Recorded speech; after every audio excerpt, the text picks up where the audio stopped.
Minecraft Java Edition with Amazon gift card. In this video, you are going to learn how to get Minecraft Java Edition with Amazon gift card. So let's get started. First, go to your web browser and go to Amazon. In Amazon, click on the search bar and search for Minecraft Java Edition. All of these options will appear on your screen. You can select any of them.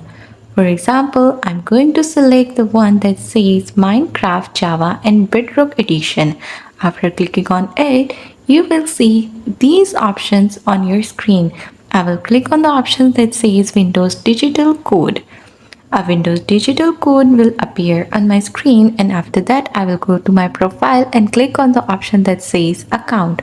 After selecting my account, all of these options will be available. I will select the option that says gift card, and selecting the gift card option, you will see a payment method here. From the payment method, I will select the option that says add rewards and balances, and in add rewards and balances I will select redeem a gift card.